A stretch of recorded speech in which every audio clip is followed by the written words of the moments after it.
क्या हिसाब किताब कर रहे, बड़े परेशान।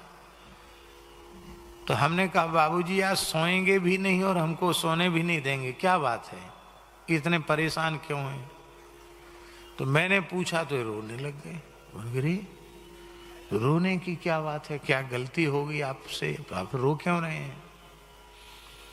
बोले महाराज जी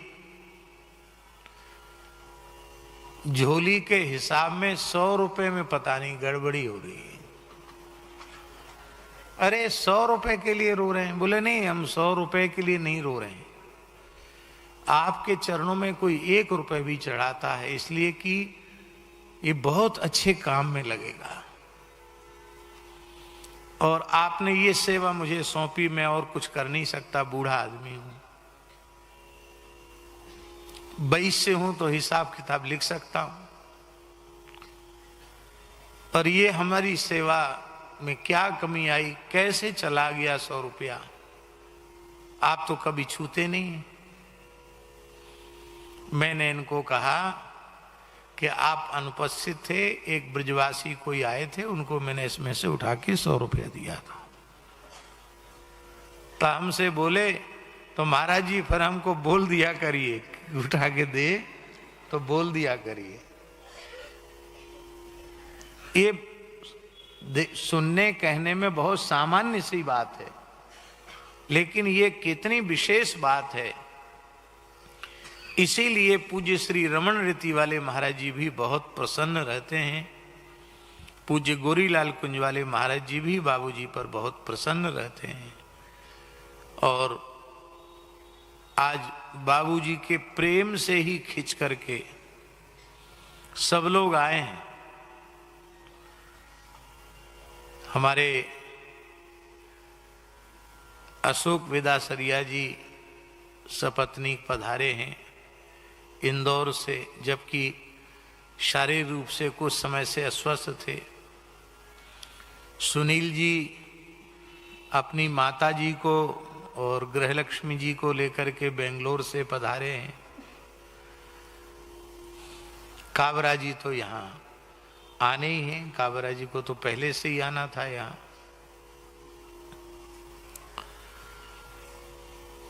अनिल जी दिल्ली से आए हैं, बिना माता जी को लेके आए हैं। और कैलाश जी सूरत से आए हैं।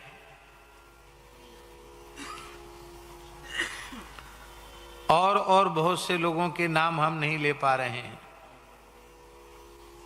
बहुत से प्रेमी आए हैं, झाजी आए हैं, पतंजलि वाली माता जी आई हैं। ये सबके सब केवल बाबूजी के आग्रह से ही आए हैं।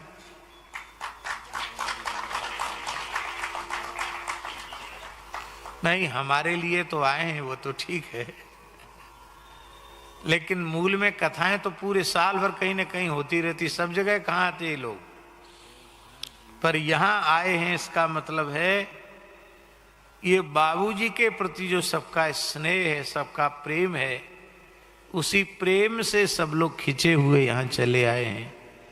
अभी और भी बहुत से लोग आने वाले हैं, सुभद्रा जी भी आने वाली हैं, और मुंबई वाले रश्मि भाई जी भी आने वाले हैं, तमाम लोग आने वाले हैं, सूरत से भी आने वाले हैं। तो ये बाबूजी का प्रेम जिसने सबको यहां खींचा, और यहां आना भी आवश्यक इसलिए था क्योंकि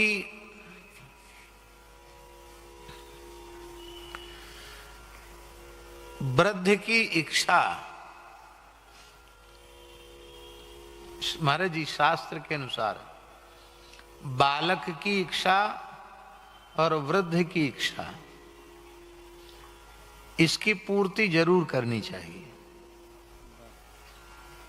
बालक की इच्छा की पूर्ति नहीं होगी तो वह कुंठा से ग्रसित हो जाएगा, और बालक का कुंठा से ग्रसित होना उसके लिए शुभ नहीं है। और वृद्ध की इच्छा पूरी नहीं हुई और वृद्ध तो वृद्ध है, पका हुआ आम है, कब गिर जाए कोई पता नहीं। तो बाद में फिर पीछे वालों को पश्चाताप रहता कि अरे हमारे घर के बड़े बूढ़े कुछ चाहते थे और उनकी उपस्थिति में हम उसे पूरा नहीं कर पाए। तो बाबूजी यही कहते थे कि अब 86 वर्ष चल रहा है, 86 शुरू हो गया है और पता नहीं कितना समय होगा। तो इस बार तो बोले महाराज जी अब की बार बदलना नहीं, अब की बार तो कर ही देना। तो हमने कहा चलो ठीक है। यद्यपि इस बार गोदावरी परिक्रमा है, उससे भी कुछ अंतर तो पड़ रहा था, लेकिन हमने कहा चलो यहीं से सीधे गोदावरी परिक्रमा के लिए चलेंगे। तो वृद्ध की इच्छा की पूर्ति हो रही है। श्री रमन रेती वाले महाराज जी भी कभी यहाँ आए नहीं इस क्षेत्र में, पुरी तो गए, लेकिन वे भी 29 तारीख को यहाँ पधार रहे हैं, एक रात्रि विराजेंगे। ऐसे दिव्य दिव्य संतों का दर्शन यहाँ भगवत कृपा से हो रहा है। और इसे आप प्रशंसा की दृष्टि से नहीं मानना, जगदीश बाबू निश्चित ही एक आदर्श व्यक्ति रहे हैं। गृहस्थ जीवन भी उनका बहुत आदर्श रहा और अब तो जगन्नाथपुरी में उनको विरक्त वेश दे दिया गया है। अब नाम चल रहा है भले ही पुराना बाबूजी, लेकिन अब वो बाबा जगदीश दास जी हैं, अब बाबूजी नहीं हैं। अब उनका नाम बाबा जगदीश दास जी है। 4-5 साल हो गए हैं आपका विरक्त वेश हुए। ये हमने छूट दे रखी है कि यहाँ कभी चिकित्सा इलाज के लिए यहाँ आवें तो आ जाते हैं, जैसे भक्तों के यहाँ आते हैं ऐसे ही अपने पुत्रों के यहाँ भी आ जाते हैं। और भगवान की बड़ी कृपा है, बाबूजी के चारों पुत्र भी खूब समर्पित हैं। चारु रूप शील गुण धामा, तदपि अधिक सुख सागर रामा। ऐसे ही चारों ही श्रेष्ठ हैं, पर विजय बाबू, डॉक्टर बाबू तो क्या कहना। इस कलिकाल में अपने पिता माता का ऐसा भक्त पुत्र होना बहुत ही दुर्लभ है।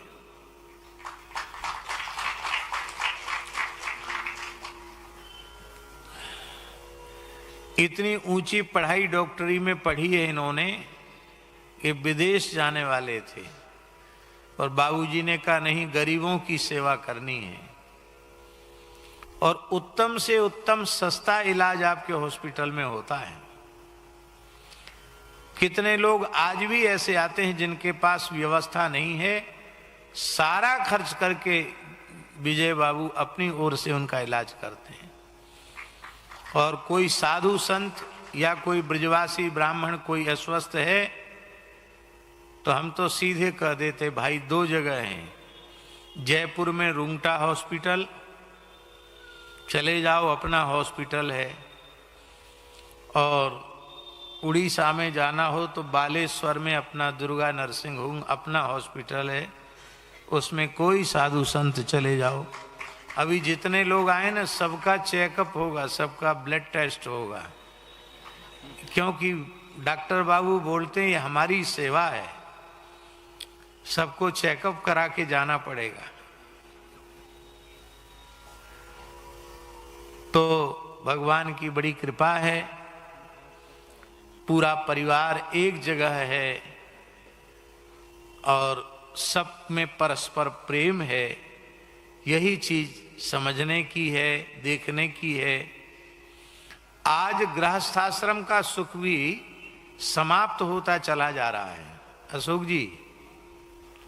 उसका कारण यह है कि संयुक्त परिवार समाप्त हो रहे हैं, इसलिए 4-5 पुत्र होना ही चाहिए, तब तो मिलेगा बड़े ताऊ जी का सुख, ताऊ जी का सुख, चाचा जी का सुख, काका जी का सुख। और नहीं तो कुछ नहीं मिलेगा। जिठानी देवरानी संबंध सब पुस्तकों में धरे रह जाएंगे। इसलिए गृहस्थाश्रम का सुख भी भरे पूरे परिवार में है। हिंदुओं की संख्या निरंतर घटती चली जा रही है, इसलिए हम तो अब कुछ समय से कथाओं में कहने भी लगे हैं कि भाई धर्मशील संतान खूब उत्पन्न करो, जो राष्ट्र समाज परिवार सबकी सर्वतोभाविन सेवा कर सके। ये आज के परिवेश में बहुत आवश्यक है। तो ये इस कथा की भूमिका हुई, इस प्रकार से कथा की भूमिका का निर्माण हुआ और आज इतने समय के बाद ये यहाँ ये चरितार्थ हो रहा है। हमारी इच्छा यही थी कि क्षीर चोरा में ही आयोजन हो और उसके लिए बाबूजी ने, विजय बाबूजी ने खूब प्रयत्न किया। वहाँ रेमुणा में जगह के लिए, लेकिन स्थानीय सहयोग वहाँ नहीं मिला। एक खेत की भी बात की गई कि खेत पहले से ले लिया जाए, उसमें फसल नहीं करेंगे तो उसकी राशि भी दे देंगे। जैसे कुंभ में व्यवस्था हो जाती है वैसे व्यवस्था हो जाए, लेकिन वो बात भी बनी नहीं। तब फिर ये निश्चय किया गया कि मनोरथ की पूर्ति तो करनी है, तो पाठ वाला मनोरथ गोपीनाथ जी के सामने हो जाए और कथा यहाँ हो जाए। हम जाके नित्य दर्शन भी करेंगे और जो लोग भी आए सबको वहाँ दर्शन करना गोपीनाथ जी का। इसलिए गोपीनाथ जी का दर्शन करना है कि ये जो जगह है, इस पृथ्वी का सर्व प्राचीन सर्वप्रथम श्री कृष्ण विग्रह है, जिसका निर्माण स्वयं 24वीं चतुर्युगी के त्रेता में भगवान श्री राम ने अपने कर कमल से गोपीनाथ जी के स्वरूप को प्रकट किया। इस धरती का सबसे प्राचीन स्वरूप है गोपीनाथ जी का स्वरूप।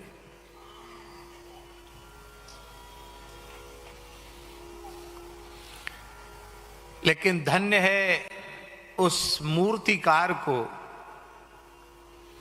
जिसने गोपीनाथ जी के स्वरूप को बिल्कुल ज्यों का त्यों यहाँ प्रकट कर दिया।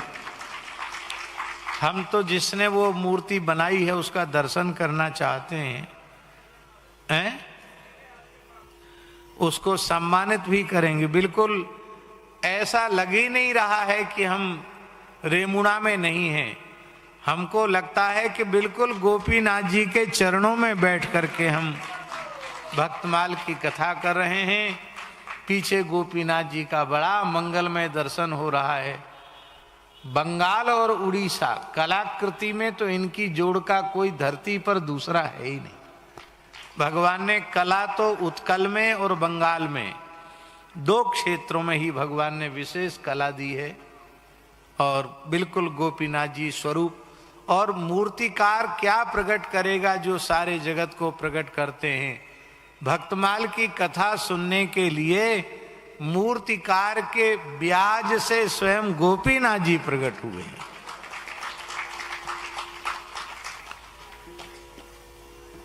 हम पहले थोड़ी सी कथा सुना दें, उसके बाद झाजी ने श्री चैतन्य चरितावली जो पूज्य प्रभुदत्त ब्रह्मचारी जी के द्वारा लिखित है, उस चैतन्य चरितावली में जो गोपीनाथ जी, रेमुणा क्षीर चोरा गोपीनाथ जी का जो प्रसंग है, उस प्रसंग को संस्कृत पूरे चैतन्य चरितावली को ही संस्कृत काव्य में निबद्ध किया है पंडित श्री बटोही झा जी ने, जिसका नाम है गीतानंत रसम।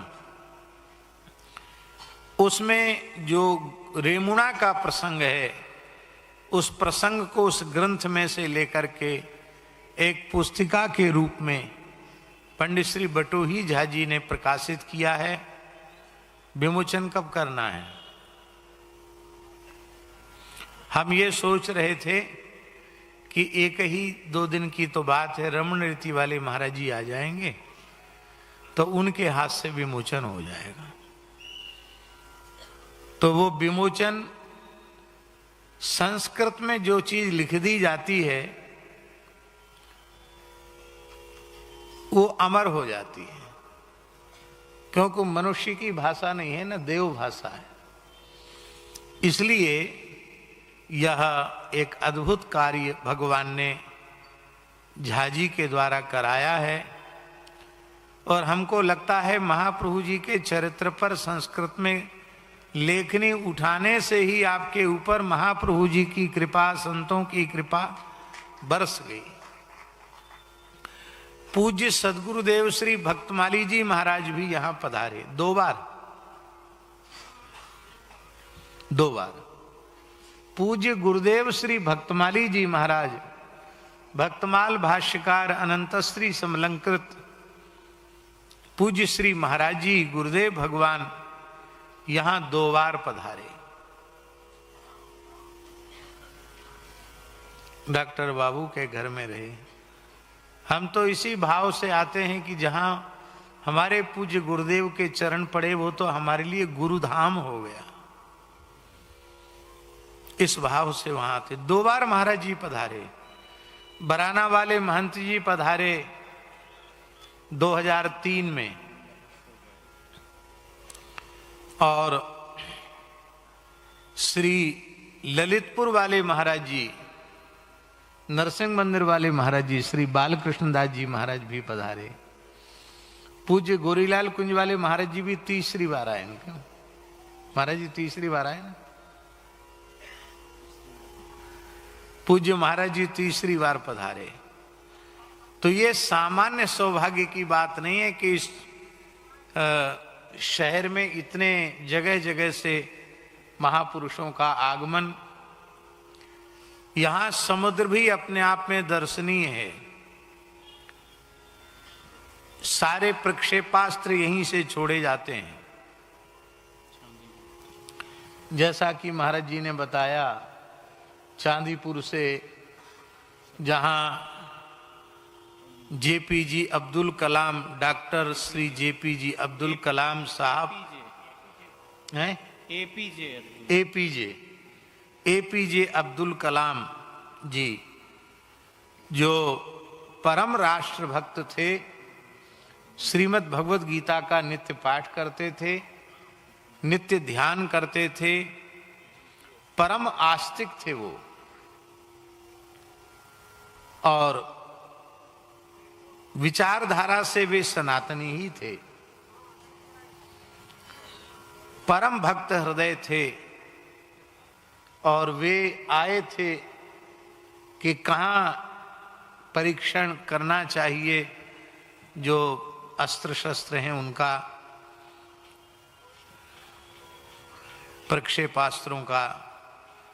तो यहाँ उनको बताया कि यहाँ अनुभूति हुई बट वृक्ष के नीचे। वो बट वृक्ष आज भी पूजित है। या तो कैलिफोर्निया में समुद्र 10-15 किलोमीटर ड्राई है, सूखा है, या यहाँ। इसलिए परीक्षण के लिए सबसे बढ़िया स्थल यही है भारत में, तो इसलिए भी प्रसिद्ध है। तो जो लोग बाहर से आए हैं तो वो जगह भी देखने योग्य है। चांदीपुर कितनी दूर है यहाँ से? 14 किलोमीटर है। कह रहे हैं 14 मिनट लगेगा। 14 मिनट लगेगा बोलते जाने में। चलो, भेजने के लिए यही कमी बताना चाहिए। 14 मिनट लगेगा, चाहे आधा घंटा लग जाए, कोई बात नहीं। लेकिन तो वहां भी जो लोग समुद्र स्नान, क्योंकि सर्व तीर्थाधिपति समुद्र है, समुद्र का दर्शन भी वहां बहुत अच्छा है। समुद्र में कीच नहीं है, और समुद्र आकर के फिर कम से कम 15 किलोमीटर पीछे चला जाता है, और वहां तक गाड़ी जा सकती है जहां तक समुद्र है। ये विशेषता वहां के समुद्र की है। वह भी एक दर्शनीय स्थल है। हम लोग नित्य यथासंभव पाठ में भी जाएं, दर्शन भी करें, कथा भी सुने, अपने जीवन का चरम लाभ हम लोग प्राप्त करें। तो अब हम भक्तमाल की कथा आरंभ करें। उसके पहले जो क्रम चल रहा है, आज ज़्यादा कथा नहीं होगी, थोड़ी सी कथा होगी, क्योंकि आज प्रथम दिवस है। आरंभ होने में भी थोड़ा विलंब हुआ।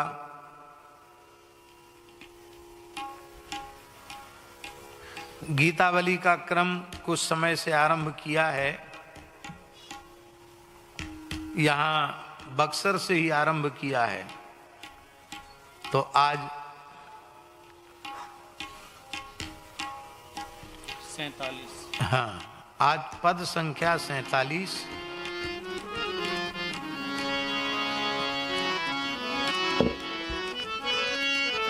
गोस्वामी जी की कृतियों में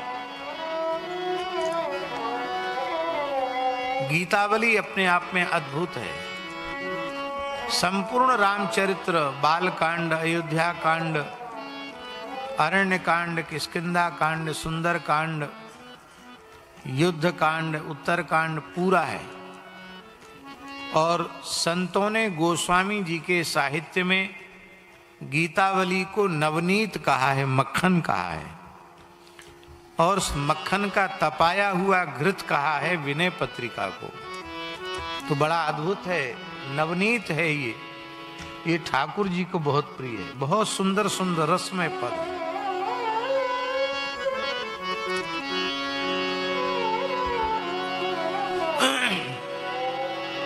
श्री बक्सर धाम में बाल लीला तक का प्रसंग हो चुका है, और अब विश्वामित्र जी के आगमन और मिथिला गमन का प्रसंग यहां से आरंभ हो रहा है। चाहत महामुनि जाग जयो, चाहत महामुनि जाग जयो। महामुनि विश्वामित्र जी अपने यज्ञ को पूर्ण करना चाहते हैं, पर उनका यज्ञ